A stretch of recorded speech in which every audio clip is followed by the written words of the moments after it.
Shalom, queridos, tudo bom? Muito bom estar contigo hoje. Mais uma vez, vamos estar aí estudando a Palavra de Deus. E na nossa matéria, né, História do Cristianismo, estamos aí hoje na nossa segunda aula. Creio que tenha sido muito proveitosa a primeira aula que nós tivemos. Podemos aprender bastante daquilo que o Senhor tem a nos dar e a nos entregar. E espero que nessa aula o Senhor continue nos abençoando, nos continue falando conosco de forma proveitosa. Amém? Nós estamos aí, né, na nossa aula 2, como eu já tinha falado, e hoje vamos estar falando sobre um período novo da igreja. Na aula passada, nós falamos com relação aos textos bíblicos, com relação a Apocalipse, que fala ali dos momentos da igreja, e conversamos bastante a respeito disso. Mas hoje nós vamos estar indo em direção à parte do conhecimento histórico, aquilo que a história nos fala, aquilo que a história nos mostra com relação a tudo aquilo que a gente tem sobre a história do cristianismo, tá bom? Espero que você já esteja fazendo os trabalhos, e para alguns, né, se você está caindo aí nesse tema que nós estamos falando aqui, algumas coisas que nós vamos falar, ele passa até a ser algo que é não novo para você, porque você já talvez tenha até mais detalhes daquilo que vai ser ministrado aí na nossa aula. Mas, para outros, vão ter algumas novidades, tá bom? Então vamos continuar, vamos aí para os nossos slides, para a gente começar a nossa aula. Então hoje a gente vai estar falando historicamente aí sobre a Igreja Apostólica. A Igreja Apostólica foi uma igreja bem interessante no momento em que ela estava aí sendo bastante perseguida no início de tudo, tá? No início de todas a formação da igreja, né? Ela foi bastante perseguida. Então a igreja pentecostal, a igreja que nasceu lá no dia de Pentecostes, todo mundo sabe disso aí, está lá no livro de Atos, capítulo 1 e 2. Então a igreja pentecostal era uma igreja poderosa na fé e no testemunho, pura em seu caráter, abundante no amor. Entretanto, seu defeito era a falta de zelo missionário. Infelizmente, existia esse contexto com relação à igreja. A gente vai entender o porquê um pouquinho mais à frente. Então foi necessário o surgimento de severa perseguição contra a igreja para que ela se decidisse ir para as outras regiões. Nós vemos aí logo no início que Jesus Cristo deu uma ordem aos discípulos, né, aos seus apóstolos, que eles devessem ficar em Jerusalém até descer sobre eles o Espírito Santo, e logo depois eles começaram a sair, né, saíram dali e foram, quer dizer, eles deveriam sair, né, ficar em Jerusalém, Judéia, Samaria, até os confins da terra. Então eles deveriam passar, né, daquele momento onde eles estavam e ir além. Porém, eles ficaram parados, ficaram ali pensando que o evangelho, na realidade, era somente para os judeus. A gente vai ver aqui em outros slides a respeito disso. Então nós temos aí o crescimento da igreja, ela veio de uma forma muito interessante, muito interessante.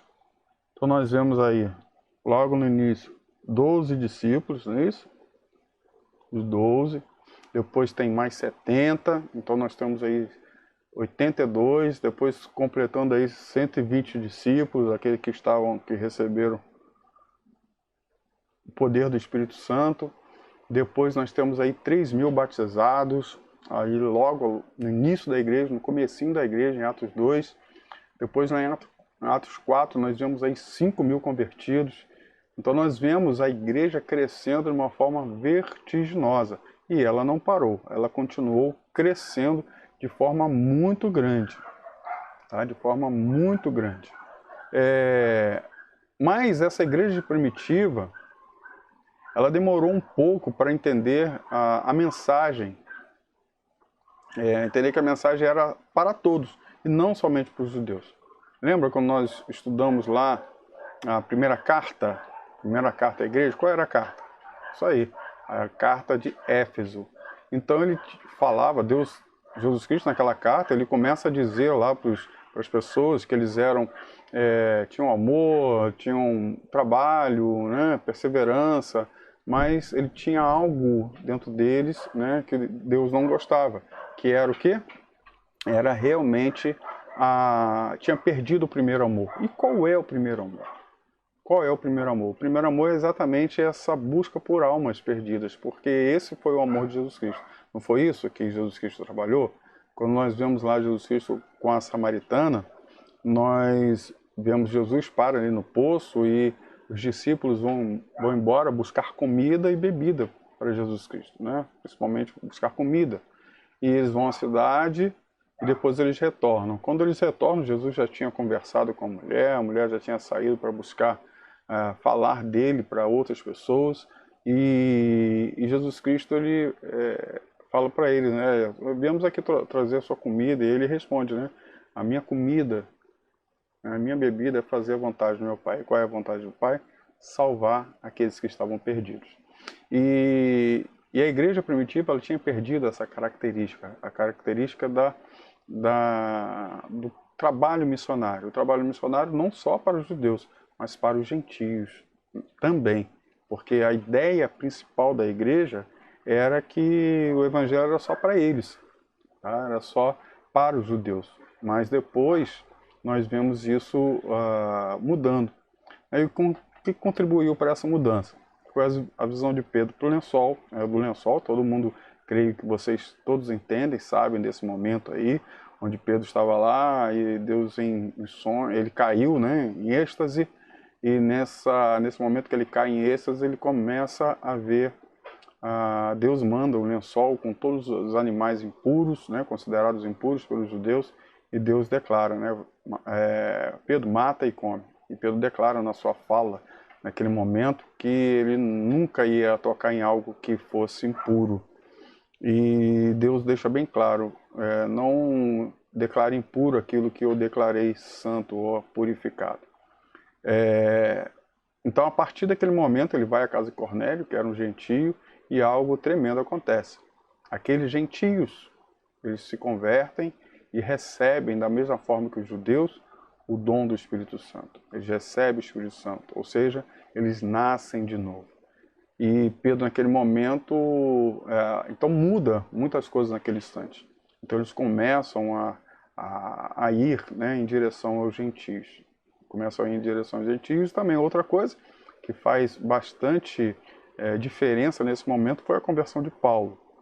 Paulo ele tinha um entendimento, logo no início, um entendimento bem diferente dos outros apóstolos com relação a essa mensagem do Evangelho, né, ser só para os judeus. Ele entendia desde o início que essa mensagem deveria ser levada a todos, porque Deus ele não faz acepção, não faz diferença entre pessoas. E o apóstolo Paulo ele começa a ministrar a outras pessoas, começa a ministrar a todos aqueles, né, que encontravam com ele. E houve até alguns momentos, né, houve um momento que Paulo até meio que se estranha com Pedro, porque o que acontece, Pedro em alguns momentos e Paulo eles começam a andar juntos, e Paulo, né, ministrando aos gentios se convertendo, recebendo, nascendo de novo, recebendo o Espírito Santo, Pedro vendo tudo aquilo, né, e também participando e também realizando essa obra, e eles começam a ficar, como vou dizer, bem juntos, né, Pedro e Paulo nesse momento. Só que houve um determinado instante em que todos eles, né, Pedro, Paulo e gentios cristãos, agora cristãos, eles sentados à mesa, juntos, conversando, batendo papo, falando a respeito do reino. Quando chegam alguns judeus, né, alguns líderes judeus, Pedro ele da mesa onde estava, pula da mesa onde estava e vai em direção aos judeus. Mas ele pula porque não queria ser visto junto com os gentios. Está comendo, está bebendo junto com os gentios. E Paulo acha isso cúmulo e discute com Pedro. Historicamente a gente entende que eles quase saíram ali no braço mesmo. A discussão foi feia, não Não foi bem simples uma discussão. Foi bem acalorada. E naquele momento, eles discordam, né? Deixam um pouco de lado um ao outro. Há meio um cisma ali entre os dois, mas logo depois tudo isso se conserta. Tá? Tudo isso fica consertado. Mas nós temos esse início que é bem turbulento da igreja. Mas eles vão, né? Seguem adiante. Eles seguem adiante e mas aí a palavra começou a ser pregada de uma forma muito intensa. E algo que deve ficar bem em nossos corações, e é fato isso, é fato isso. O que fez a igreja crescer naquele momento não foi o poder dos apóstolos ou dos líderes da igreja, mas sim o testemunho do povo e das pessoas comuns. Essa foi a diferença naquele momento da igreja. Não foram os líderes, queridos. Não foram os líderes, foram as pessoas comuns.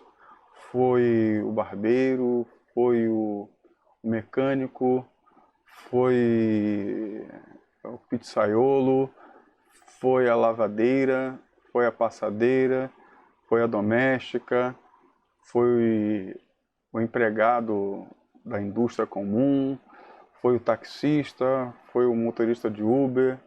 Então foram as pessoas comuns daquela época, claro, né? Não tinha isso naquela época. Vocês estão entendendo o que eu estou falando. Foram as pessoas comuns que fizeram o evangelho crescer. O testemunho dessas pessoas, o testemunho desses abençoados, desses que realmente viviam o evangelho no dia a dia. Porque é uma coisa bem interessante nós pararmos para pensar a respeito disso, porque os líderes, né, os apóstolos, os líderes, muitos deles, eles viviam única e exclusivamente para ministrar à igreja. E as pessoas comuns não, as pessoas comuns eram ministradas, eram cheias do poder de Deus, do Espírito Santo, né, tudo aquilo que a gente já sabe, mas eles chegavam em determinado momento e iam para suas casas. Eles iam para o dia a dia, iam trabalhar. E é lá, no dia a dia, que eles faziam a diferença. Eles realmente faziam a diferença.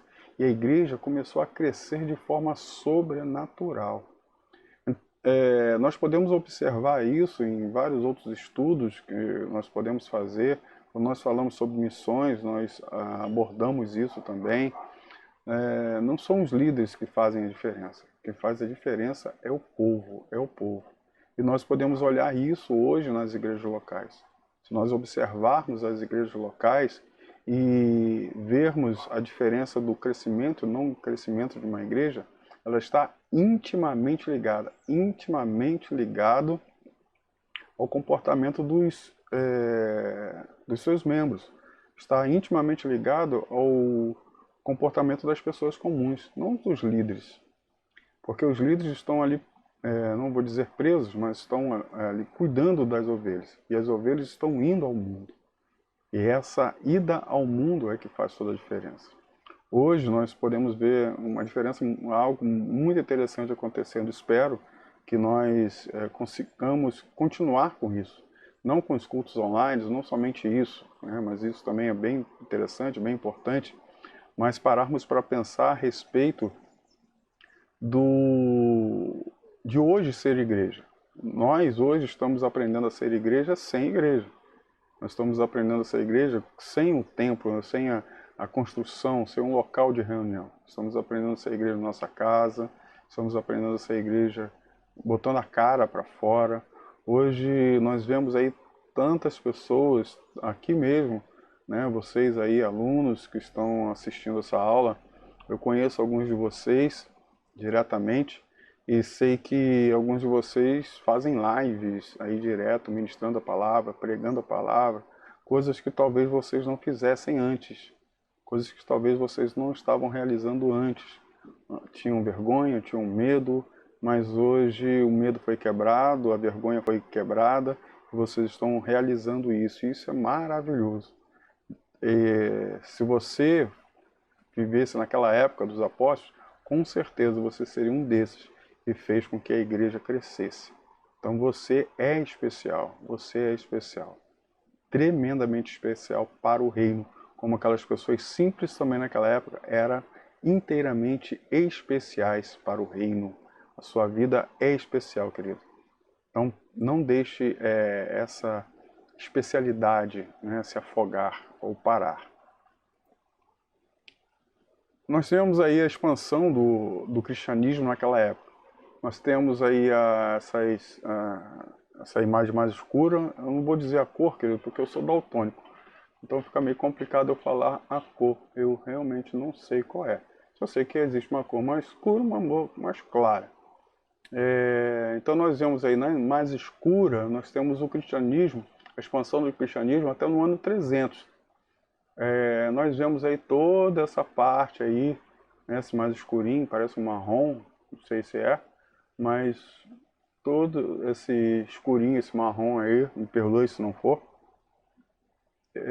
tingido aí. Então foi onde chegou o evangelho até o ano 300. E é bem interessante. Então saiu daqui, né? O evangelho saiu daqui de Jerusalém, ó, bem aqui desse pontinho, e foi se espalhando.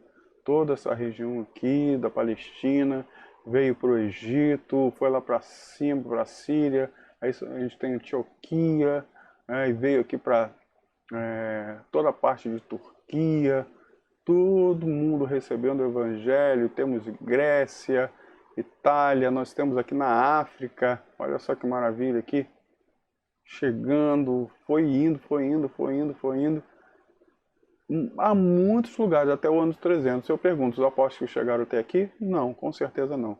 Quem chegou até aqui? Exatamente, o povo. Então o povo levou o evangelho até a todos esses locais. Então até o ano 300 houve essa expansão, né? Nós podemos ver ele indo até todos esses locais. Depois a gente vai voltar um pouco a esse mapa novamente, mas vemos aí, depois do ano 300 ao ano 600, um crescimento aí vertiginoso, muito grande. Claro, que se dá por outras questões, mas até o ano 300 foi na raça. Tá? O evangelho chegou nesses locais na raça. As pessoas estavam sendo perseguidas, estavam sendo mortas em alguns locais, uma perseguição tremenda contra os cristãos naquele início, uma perseguição realmente tremenda, mas eles perseveraram, foram firmes e conseguiram chegar com o evangelho a todos esses locais. E é óbvio, depois do ano 300, né, houve uma mudança total no paradigma aí com relação à igreja, e aí houve uma mudança, né, exponencial, diferente mesmo. E a gente vai chegar a isso no final da aula, onde nós entrarmos aí no período da igreja imperial. Estamos agora na igreja apostólica, ou igreja pentecostal, né, que nasceu ali no início, Pentecostes, né, vai até o ano primeiro, né, até o ano 100 aí. Depois nós temos um pouco mais da igreja perseguida, tá? Então essa expansão passou a incomodar primeiramente os judeus, posteriormente o Império Romano.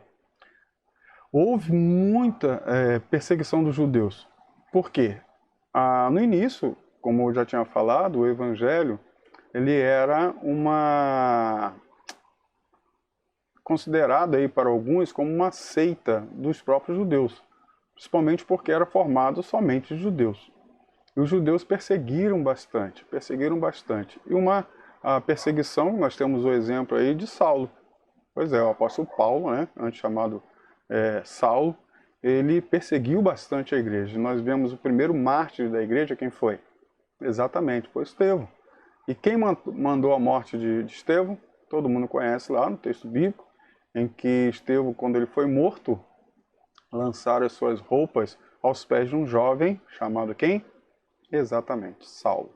Então Saulo, ele foi este mandante judeu perseguindo os judeus que participavam dessa seita, a seita dos caminhos, que era chamado assim anteriormente.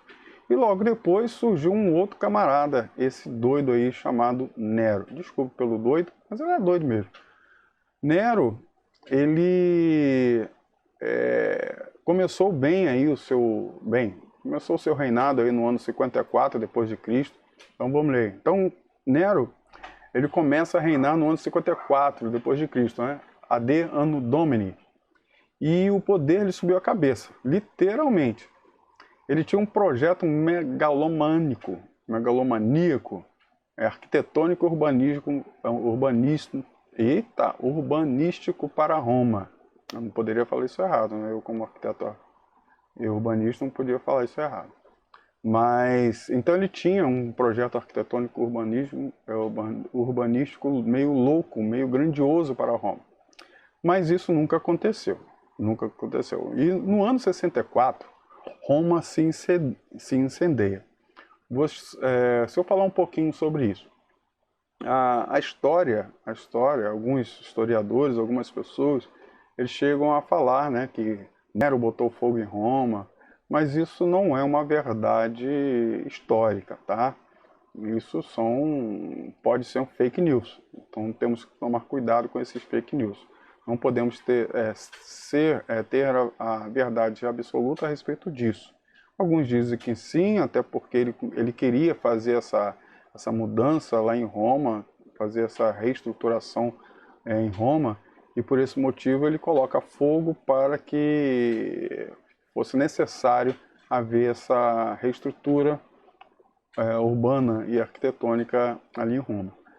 Porém, nós sabemos, né, historicamente, que as construções naquele momento eram muito precárias, muito precárias. Elas não tinham lá o aval lá do bombeiro, não tinha nada assim nesse sentido, não tinha BITS, não tinha nada disso. Então as coisas eram feitas meio assim, de qualquer forma, de qualquer jeito. E sendo de qualquer jeito, elas eram muito precárias, realmente suscetíveis a acontecer esse tipo de coisa. Não estou falando, não estou descartando essa hipótese de Nero ter colocado fogo em Roma. Porém, não é uma certeza. Mas uma coisa bem interessante aconteceu, né? Bem interessante. Porque a culpa, né, Nero ele coloca a culpa sobre quem? Sobre os cristãos. Então é lançado sobre os cristãos, mas isso tem fundamento. Tá? Essa culpa ser lançada sobre os cristãos tem um fundamento, e até um fundamento muito grande. Visivelmente, o que acontece? Quando Roma é incendiada, o incêndio ele começa e vai se alastrando entre os bairros, porém, olha só, os bairros, né, dois bairros que eram os bairros cristãos, onde os cristãos moravam, milagrosamente eles não se incendiaram. Milagrosamente não aconteceu nada com eles. Alguns podem dizer que foi um milagre, Deus protegeu, Deus guardou os cristãos de não ter acontecido um incêndio em seus bairros, o bairro onde eles moravam, onde não houve mortes, onde não houve destruição de seus bens. Porém, para os romanos, principalmente para Nero, isso não foi um milagre. Não pegou fogo onde eles moravam, porque eles não seriam loucos de colocar fogo nas suas casas. Entendeu o que aconteceu? E a culpa então foi lançada sobre os cristãos e eles passaram a ser perseguidos, mas perseguidos bastante, de uma forma muito intensa. Deixa eu mostrar aqui uma foto que vem logo depois desse slide, se não me engano. Ah, isso mesmo, aqui tá vendo, olha, o que aconteceu, Nero foi e começou a pegar os cristãos e colocar assim, ó, em estacas. Tá? Então pegava os cristãos, colocavam em estacas e vivos, aqui estão vivos ainda. Então amarravam aí estopa, cordas em volta dele, embebeciam eles em óleo e tascava fogo. Aquelas luminárias que ficavam iluminando a rua à noite eram os corpos dos cristãos que naquele momento estavam sendo perseguidos. Tá? Então é o que estava acontecendo. Então eles foram feitos, né, dos cristãos foram feitos tochas vivas e também lançados aos leões, lá no Coliseu, né, e em outros locais onde isso acontecia. Então Nero começou essa grande perseguição. Então eles foram tremendamente perseguidos, mas muito mesmo, de uma forma atroz. E eles eram, aqueles que eram declarados cristãos, eles eram presos e colocados dessa forma aí. Mas ele foi embora, né? Nero foi embora, mas não ficou só, né? Logo depois dele, vieram alguns imperadores que continuaram também perseguindo os cristãos. Então nós temos aí Domiciano, Trajano, todos eles perseguindo os cristãos de forma ferrenha. E alguns outros também, Adriano, Marco Aurélio, Cômodos, né, o Severo, Décio, e por último, Diocleciano. Esse cara, Diocleciano, ele foi pior de todos. O pior de todos, pior mesmo. Ele botou uma perseguição muito forte contra os cristãos. Muito forte. O que acontece? O que estava acontecendo nessa época? Os cristãos, muitos soldados também do Império Romano se tornaram cristãos, certo? E naquele momento existia também a adoração ao imperador. E Diocleciano trouxe isso muito forte, essa adoração ao imperador, à pessoa do imperador, como se fosse um deus, adorando o seu poder, adorando a sua autoridade, era algo que era colocado naquela época. E ele colocou isso fortemente. E como o exército ele deveria ser fiel ao imperador, era necessário que os soldados manifestassem a sua adoração com sacrifícios. E os soldados, e alguns soldados romanos cristãos, não fizeram isso. Eles não se colocaram ao sacrifício, não sacrificaram ao Deus imperador. E por esse motivo eles foram mortos pelos seus colegas de armas, e ali começa uma intensa perseguição, uma perseguição terrível, né? Todas aquelas atrocidades que você já ouviu, que você imaginou, aconteceu nesse momento de Diocleciano. Eram atrocidades terríveis que aconteciam com os cristãos. E isso aconteceu nesse momento de Diocleciano, tá? E nós temos aí os principais mártires. Nós temos vários mártires nessa igreja. Depois, lá no WhatsApp, no grupo, eu vou postar um livro, talvez você já tenha, mas eu vou postar também, porque alguns não têm, os mártires dessa época.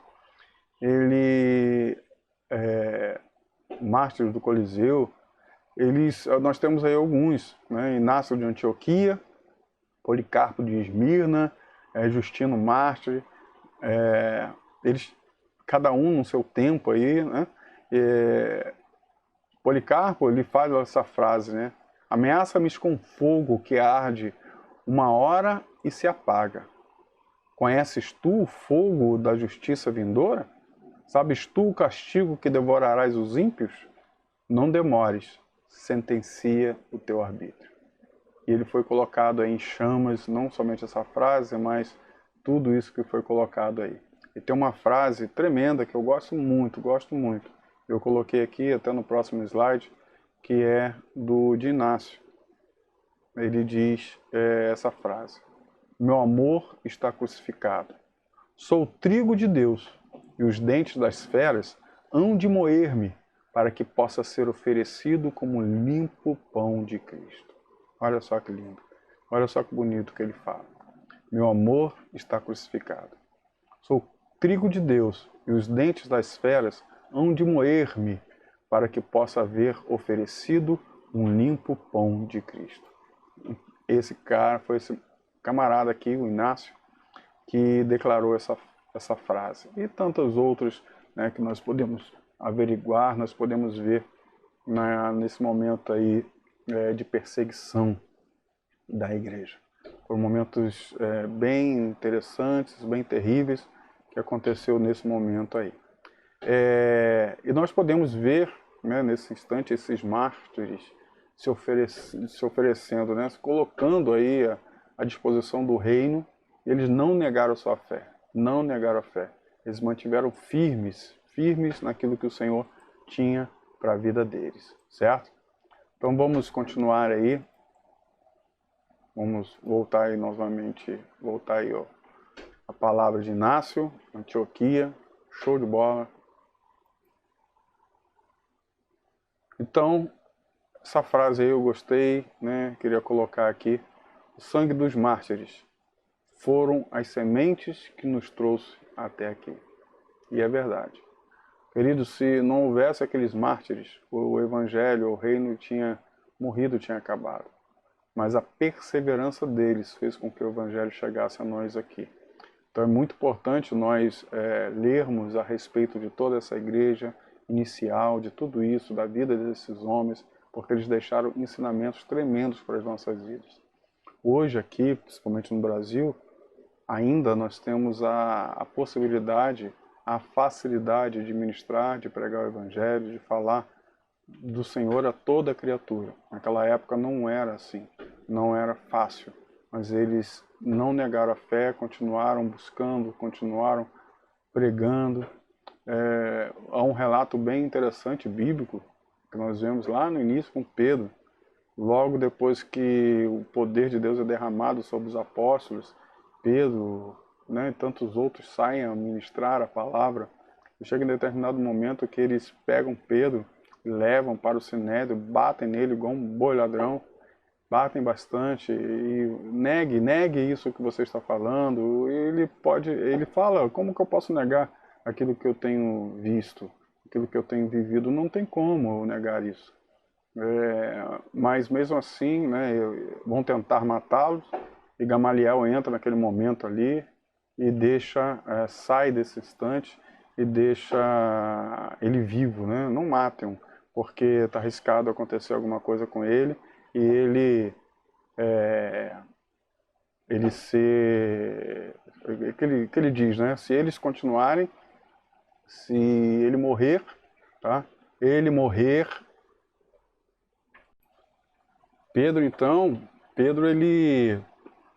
ele fala nessa frase, dizendo para o pessoal: olha, eu não posso negar aquele que deu a vida, eu não posso deixar de falar daquilo que aconteceu, daquilo que eu vivi, daquilo que eu vi, eu não posso dizer. Ele apanha muito. Gamaliel socorre ele naquele momento, dizendo: olha, não mate-o, se for o que ele está falando é de Deus, vai continuar, mas se não for, vai morrer.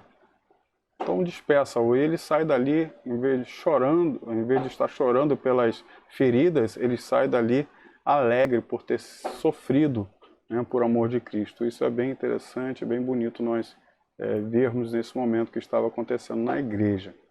Tá? E é claro que nesse momento não foram somente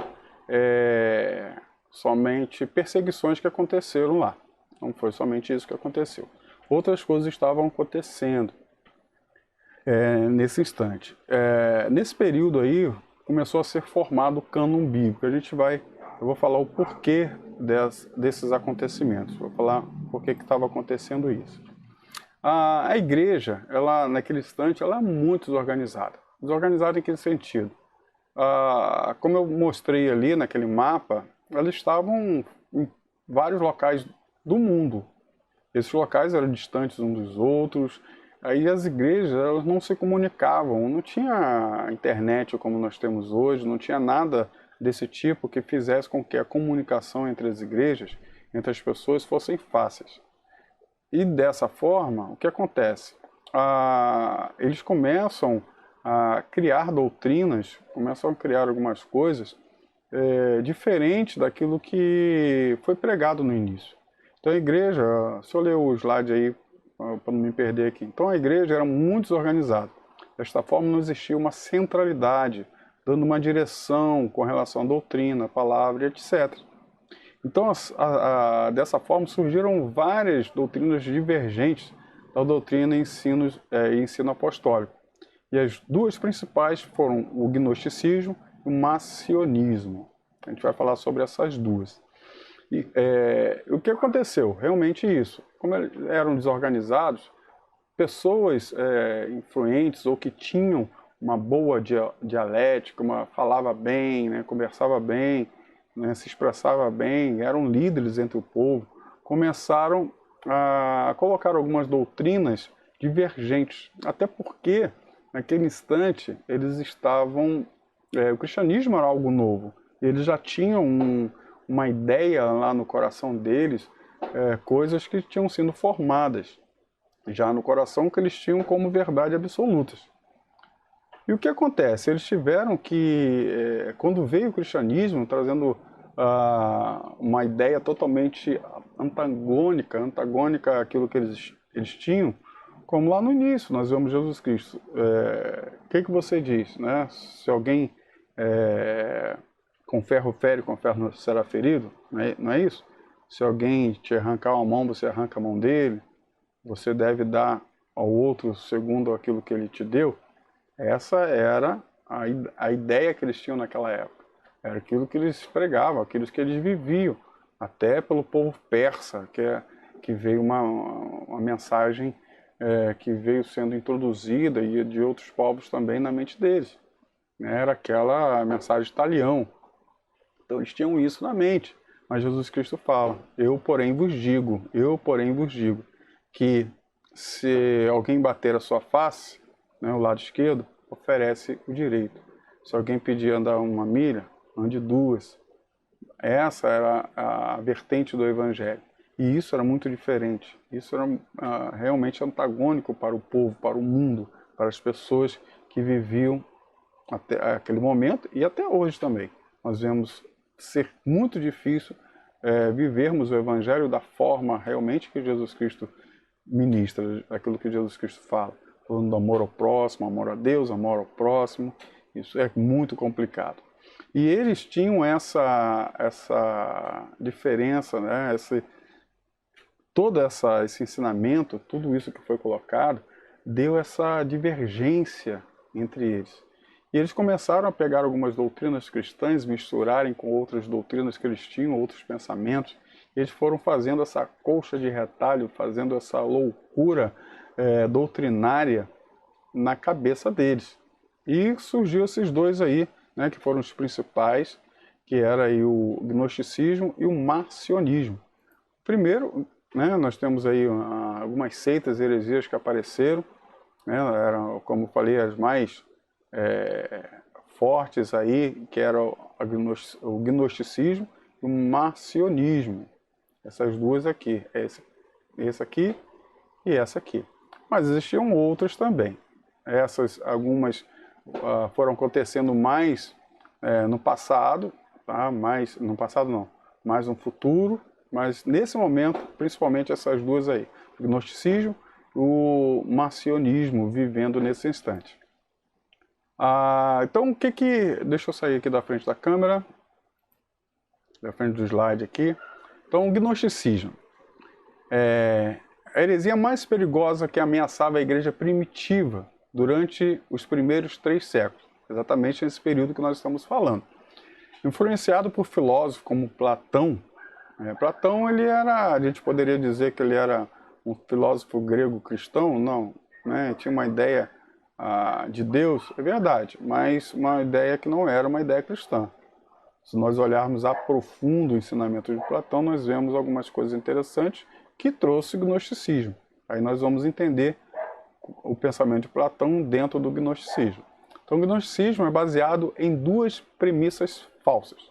Primeira delas, essa teoria sustenta um dualismo em relação ao espírito e à matéria. Vou explicar melhor. Os gnósticos acreditam que a matéria seja essencialmente perversa e que o espírito seja bom. Tá? Então você tem a matéria má e o espírito bom. Muitos dessas heresias, elas continuam hoje. Tá? Elas continuam hoje.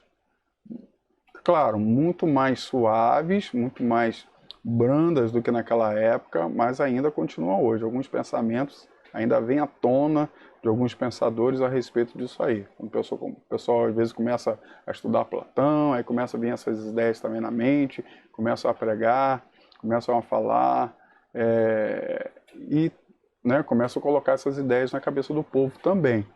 Nós temos aí filmes, os filmes são tremendos para fazer isso, eles são ótimos para fazer isso.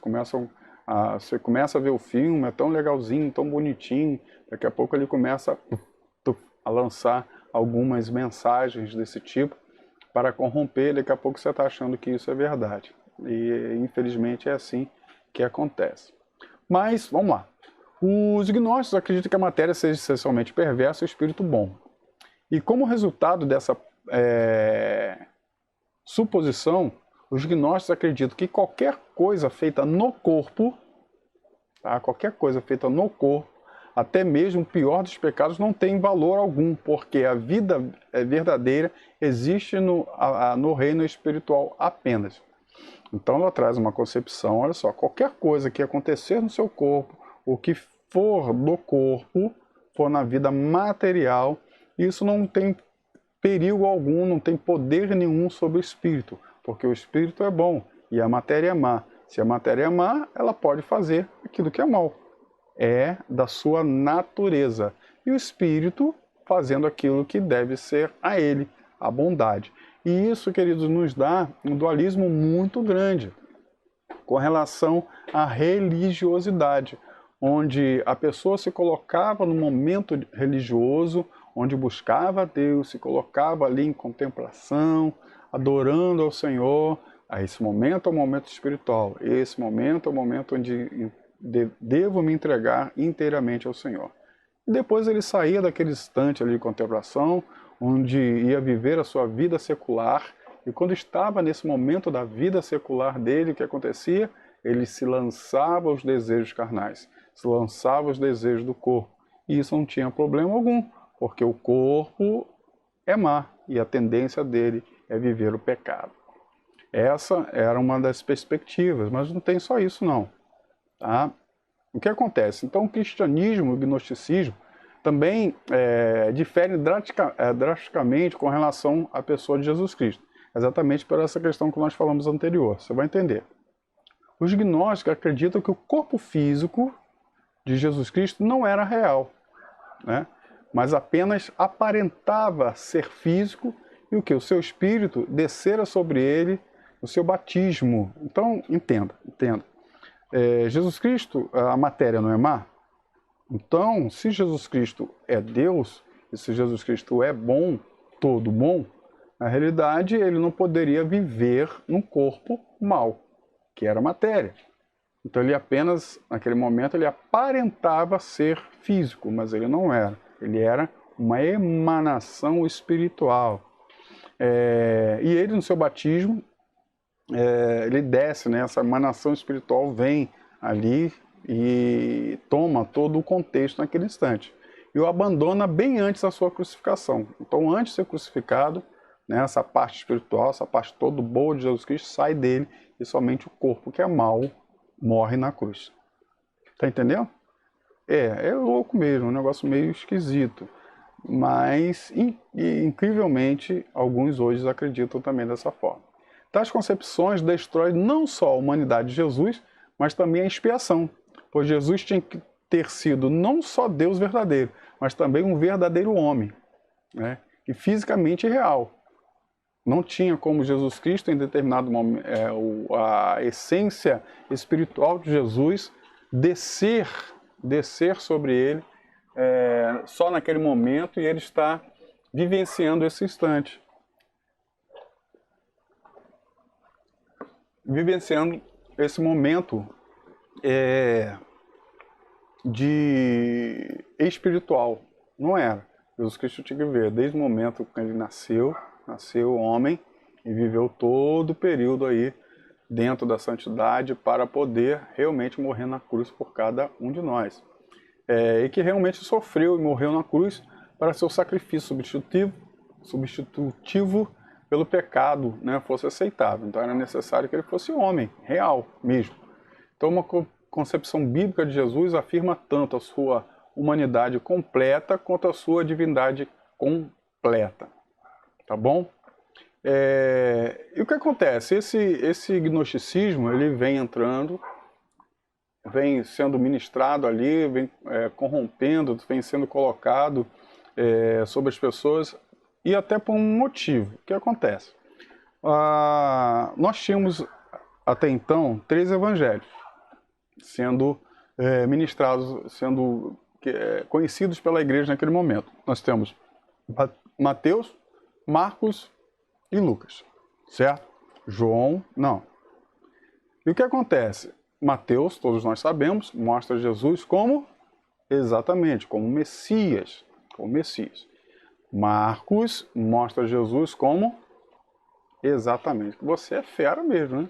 Mostra Jesus como servo. E depois Lucas mostra Jesus como homem, ok? Então era necessário realmente, naquele momento, existir uma outra perspectiva de Jesus Cristo. Porque o gnosticismo, ele vem, como não tem uma outra perspectiva de Jesus, ele começa a fortalecer-se. E por esse motivo, também, João se vê na necessidade de escrever um evangelho. Um evangelho, na realidade, complementar aqueles três. Complementar aos três, porque nesse momento, o evangelho de João, ele vem de uma forma diferente e mostra Jesus como Deus. Mostra Jesus como Deus. E isso, queridos, trouxe algo muito legal nesse tempo aí para matar o gnosticismo, mas houve um outro problema, né, sobre esse camarada aí, o Marcião. O que acontece? Marcião de Sinope, ele foi influenciado por João e pela tradição persa. Ele acabou desenvolvendo a tese de que o Deus do Antigo Testamento não poderia ser o mesmo que Cristo. Não poderia estar associado de nenhum modo à pessoa deste. Haja vista que este era o Deus do bem, enquanto aquele do Antigo Testamento, então, quanto aquele do Antigo Testamento, ele era o Deus do mal. Tá? Então, esse cara aí, ele foi influenciado por João, por Evangelho de João. Por quê, queridos? Houve algo muito interessante no Evangelho de João, quando ele mostra Jesus como Deus, aquilo embaralha um pouquinho a cabeça das pessoas naquele instante. Embaralha muito, não é pouco não. Aí a gente começa a pegar logo João capítulo 1, versículo 1. No princípio era o Verbo estava com Deus, e o Verbo era Deus. É interessante quando nós vemos isso. No princípio era o Verbo estava com Deus, e o Verbo era Deus. Está falando de quem? Exatamente, de Jesus. Então Jesus, ele era o Verbo, mas o Pai não é Deus? Como pode o Pai ser Deus e Jesus ser Deus? Ah, então existe dois deuses? Não, existe um Deus só. Existe o Deus. E olha só que enrolação. Por isso os testemunhos de Jeová, eles são testemunhos de Jeová, porque eles não acreditam na Trindade. E nesse momento João estava colocando a Trindade, estava ministrando a respeito de um Deus que era triuno, que tinha o Pai, o Filho e o Espírito Santo, e que Jesus Cristo é Deus. Não somente um homem que em determinado momento desceu sobre ele o espírito crístico, como os gnósticos pensavam. Ele era também Deus. E Marcião, então, como Jesus Cristo é Deus e Jesus Cristo é todo bom, ele se coloca numa posição de achar que o Deus do Antigo Testamento, o Deus Pai, era um Deus mau. E o Deus do Novo Testamento, que é Jesus, é um Deus bom. Então, o que ele começa? Ele começa a rejeitar, totalmente o Deus do Antigo Testamento.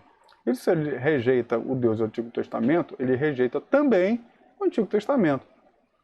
Então, voltando ao slide, diz assim, essa perspectiva marcionita resultou na negação completa e absoluta do Antigo Testamento. Foi isso que aconteceu. Então ele veio e detonou, acabou com o Antigo Testamento. Pegou, rasgou o Antigo Testamento e ficou só com o Novo. Só que não existiu o Novo ainda. Você está entendendo? Não existiu o Novo. Marcião elaborou então o seu próprio cânone. Marcião ele foi e falou assim, então eu vou botar o meu próprio cânone. E qual era o cânone dele? Livro de Lucas, não completo, tá? Ele tirou algumas partes, todas as partes do livro de Lucas que falava dos judeus, ele arrancou. Então ficou só o livro de Lucas com as partes que não falavam dos judeus. E algumas cartas, Algumas cartas. Então ficou algo sem conexão. Tudo aquilo que tinha conexão com as escrituras judaicas foram retirados. Então o sistema de Marcião agregou uma grande legião de seguidores. Não foram poucos não, foram muitos. Mas acabou com o tempo, sendo combatido por futuros doutores da igreja, que assinalaram a conexão entre o Antigo e o Novo Testamento. Então, nesse momento aí, nesse momento desses camaradas aí, o que acontece? Eles vêm e cria, então, houve a necessidade, né, a necessidade de conter esses desvios doutrinários. Eles criaram, então, duas coisas. Eles criaram o cânon, o credo e a questão da apostolicidade. Nós vamos dar uma paradinha aqui e daqui a pouco nós vamos falar a respeito disso. Então, grava aí. Cânon, credo e apostolicidade, ok? Já voltamos.